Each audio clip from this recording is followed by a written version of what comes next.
मी माझा मत येत होतो आणि इथं मी गोंधळ पाहिला म्हणून मी तिथं आलो. तिथं आला असताना मी पाहिलं, पण तिथं 3-4 जणांनी मी फक्त खिशातून मोबाईल बाहेर काढला. त्यांना असं वाटलं की मी रेकॉर्डिंग करतोय. त्या समोर पियुष नरेंद्र पाटील तो आला, त्यांनी डायरेक्ट बुक्के आणि काय मारलं आणि त्याच्याबरोबर एक योगेश निंबाळकर आणि 3 ते 4 जण अजून वेगळे. मी ना त्यांना काही बोललोय ना काही केलंय. मी माझं काम करणारा माणूस आहे. नाही ते मला विशेष माहित नाही भाऊ. मी फक्त तिथं गर्दी होती म्हणून पाहायला गेलो. हो हो हो.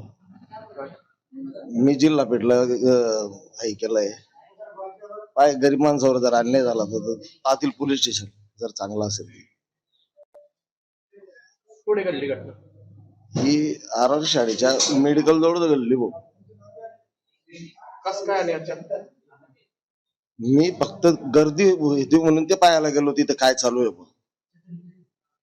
तेव्हा त्यांनी डायरेक्ट मोबाईल मी हाताच्या बाहेर काढलो. तेव्हा रेकॉर्डिंग करतो शिवीगाळ केली आणि लाता बुक्क्यांनी मारणं. कमीत कमी 5-6 जण होते. यापैकी फक्त मी 2 जण ओळखतो.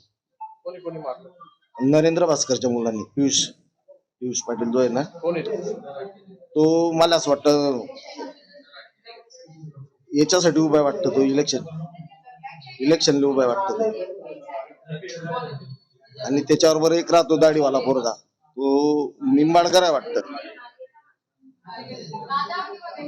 गरीब माणसाला मारायला नको बोलतो भाऊ. त्यांना माय काहीच घेणं त्यांनी. काय मागणी आहे आपली? काही न्याय भेटला पाहिजे. गरबाला काय न्याय भेटणार आहे? हे भेटणार नाही. तोच ऑलरेडी वकील आहे म्हणे. नाव सांगा आपलं. माझं नाव वसंत श्रीराम सोनवणे. कोण आहे तुम्ही? हा?